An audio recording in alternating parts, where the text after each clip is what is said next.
ஆண்டவரும் இரட்சகருமாகிய கர்த்தராகிய இயேசு கிறிஸ்துவின் நாமத்தினாலே அன்பின் நல்வாழ்த்து நாங்கள் தெரிவித்துக் கொள்கிறோம். கர்த்தர் உங்களை ஆசீர்வதிப்பாராக. நான் வாசிக்க வேண்டிய வேத பகுதி ரோமருக்கு எழுதின நிருபம் 4ஆம் அதிகாரம் 17வது வசனம். அநேக ஜாதிகளுக்கு உன்னை தகப்பனாக ஏற்படுத்தினேன் என்று எழுதியிருக்கிறபடி அவன் தான் விசுவாசித்தவருமாய் மரித்தோரை உயிர்ப்பித்து இல்லாதவைகளை இருக்கிறது போல் அழைக்கிறவருமாய் இருக்கிற தேவனுக்கு முன்பாக நாம் எல்லாருக்கும் எனக்கு அன்பான தேவ பிள்ளைகளே, ஆபிரகாமை பார்த்து தேவன் சொன்ன வார்த்தை அநேக ஜாதிகளுக்கு தகப்பனை மாற்றுவேன் என்பதாக. எனக்கு அன்பானவர்களே, ஆபிரகாமை அழைக்கும் பொழுது அவன் மனைவி மலடியாய் இருந்தார். அவனுக்கு பிள்ளை இல்லாதிருந்தது. பிள்ளை இல்லாமல் இருக்கிறவனை பார்த்து நீ அநேக ஜாதிகளுக்கு தகப்பனாக நான் உன்னை மாற்றுவேன் என்று சொன்ன வார்த்தையை, ஆண்டவர் சொன்ன வார்த்தையை ஆபிரகாம் 100% நம்பினார். நீங்க அடுத்த வசனம் வாசிக்கும் பொழுது உன் சந்ததி இவ்வளவாய் இருக்கும் என்று சொல்லப்பட்டபடியே தான் அநேக ஜாதிகளுக்கு தகப்பனாவதை நம்புகிறதற்கு ஏதுவில்லாதிருந்தும் அந்த நம்பிக்கையோட விசுவாசித்தான் என்று சொல்லி பார்க்கிறோம். எனக்கு அன்பான தேவ பிள்ளைகளே, உங்களை பார்த்து தேவன் சொல்லுகிறார், அவனுக்கு சந்ததி இவ்வளவா இருக்கும் என்று சொல்லப்பட்டபடியே என்று சொல்லி பார்ப்போமானால் வானத்தை அண்ணாந்து நோக்கி பார்க்கும் பொழுது வானத்திலே அநேக நட்சத்திரங்கள் இருக்கிறது. பூமியிலே மணலை அள்ளி பார்க்கும் பொழுது அதை எண்ண முடியவில்லை. ஆபிரகாமே, இந்த வானத்து நட்சத்திரங்களை போலவும் இந்த கடற்கரை இருக்கிறதான மண்ணை போலவும் உன் சந்ததி இவ்வளவா இருக்கும் என்று சொல்லி தேவன் சொன்னதை அவனுடைய மனைவி மலடியாய் இருந்தும் இவனுக்கு ஏறக்குறைய வயது ஆனவராய் இருந்திருந்தாலும் நம்புகிறதற்கு ஏதுவில்லாதிருந்தும் அதை நம்பிக்கையோட விசுவாசித்தான். ஹல்லேலூயா.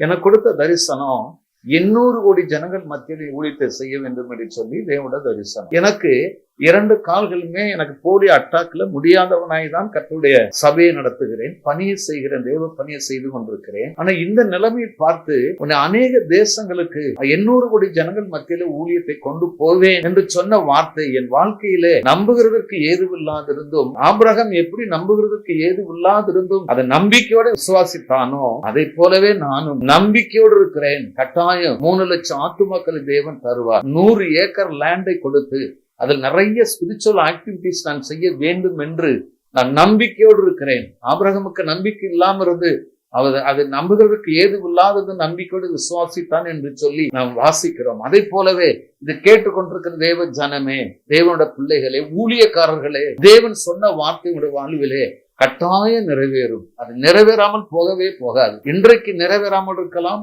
அல்லது இந்த வருடம் நிறைவேறாமல் இருக்கலாம். வருகிற வருடத்திலே கட்டாயம் அது நிறைவேறும். அடுத்த வசனம் வாசிக்கும் பொழுது அவன் விசுவாசத்திலே பலவீனமாய் இருக்கவில்லை. அவன் ஏறக்குறைய 100 வயது உள்ளவனாய் இருக்கும் பொழுது தன் சரீரம் செத்து போனதையும் சாராளுடைய சரீரம் செத்து போனதையும் எண்ணாதிருந்தான். எனக்கு அன்பான தேவ பிள்ளைகளே, அவன் சரீரம் பலவீனமா இருந்தும் ஏறக்குறைய அவனுக்கு 100 வயதாகி இருந்தும் மனைவியா இருந்தும் அது நம்பிக்கையோட விசுவாசத்தோட விசுவாசிப்பதற்கு ஏதுவில்லாதிருந்தும் அதை நம்பிக்கையோட விசுவாசித்தான் என்று பார்க்கிறோம். 19வது வசனத்திலே அவனுடைய கற்பம் செத்து போனதே அவன் எண்ணாதிருந்தான். எனக்கு அன்பான தேவ பிள்ளைகளே, ஆபிரகாமுக்கு வயதும் ஆயிடுச்சு, அவனுடைய கற்பம் செத்தும் போயிடுச்சு. ஆனால் அப்படி இருந்தும் அவன் விசுவாசத்துல பலவீனமா இருக்கவில்லை. தேவன் வாக்கு தத்தத்தை குறித்து அவன் அவிசுவாசமே சந்தேகப்படாமல் தேவன் வாக்கு தத்தத்தை குறித்து நிறைவேற்ற வல்லவராய் இருக்கிறார் என்று முழு நிச்சயமே நம்பி தேவனை மகிமைப்படுத்தி விசுவாசத்திலே வல்லவனாய் இருந்தான். எனக்கு அன்பான தேவ பிள்ளைகளே, இந்த நாட்கள்ல வாழ்ந்து கொண்டிருக்கிற நீங்கள், உங்களுக்கு பிள்ளை இல்லை என்று சொல்லி அநேக நாட்கள் கண்ணீரோடு நீங்கள் ஜெபித்துக் கொண்டிருக்கிறீர்கள், சோர்ந்து போய்விட்டீர்கள், இனி வயதும் ஆகிவிட்டது, இவ்வளவுதான் என்று சொல்லி நீங்கள் அநேகர் இதை பார்த்து கொண்டிருக்கிற தேவனுடைய பிள்ளைகள் கண்ணீரோடு இருக்கிறீர்கள். கர்த்தர் நல்லவர். ஆமென். கர்த்தர் நிச்சயமாக ஆபிரகாமுடைய வயது ஒருவேளை கூடியிருந்தாலும், சாராளுடைய கற்பம் ஒருவேளை செத்து போய் இருந்திருந்தாலும் அவர்களுக்கு ஆதியாகமம் புஸ்தகம் 21:2 வசனத்துல வாசிக்கும் பொழுது, 21வது அதிகாரம் 2வது வசனம் வாசிக்கும் பொழுது அந்த இடத்துல சாராள் பிள்ளை பெற்றாள் என்று சொல்லி எழுதியிருக்கிறது. இந்த வார்த்தையின்படி எப்படி சாராளுக்கு தேவன் வாக்கு தத்தம் பண்ணினது நிறைவேற்ற வல்லவராய் இருந்து அதை எப்படி வயது சென்றவர்களாய் இருந்தாலும் எப்படி நிறைவேற்றினாரோ அதை போலவே இதை பார்த்து கொண்டிருக்கிற தேவ பிள்ளைகளே, ஒரு கட்டாயம் குழந்தை பெறுகிற வாய்ப்பை தேவன் உண்டாக்கி தருவார். குழந்தைய கையிலே கொடுப்பார். தேவ நாமம் மகிமைப்படும். ஹல்லேலூயா. கர்த்தர் நல்லவர். ஆமென். அரசாங்க வேலைக்காக படித்து கொண்டு வேலை இல்லாமல் இருக்கிறதான தேவனுடைய பிள்ளைகளே, உங்களை கட்டாயம் இந்த வருடத்திலே அரசாங்க வேலையை தேவன் கொடுப்பார். அல்லேலூயா.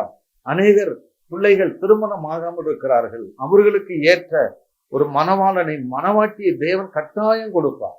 நீங்கள் விசுவாசிக்க வேண்டும். சந்தேகப்படக்கூடாது. காலங்களை பார்க்க கூடாது, நாட்களை பார்க்க கூடாது, நேரங்களை பார்க்க கூடாது. உங்களுக்கு தேவன் கொடுத்த வாக்குத்தத்தை குறித்து நீங்கள் அவிசுவாசமாய் இராமல் விசுவாசத்தோடு நீங்கள் செபிக்கும் பொழுது, கேட்கும் பொழுது கட்டாயம் உடைய வாழ்க்கையில கர்த்தர் அதை நிறைவேற்றியே தருவார். கர்த்தர் உங்களை ஆசீர்வதிப்பாராக. ஆமென்.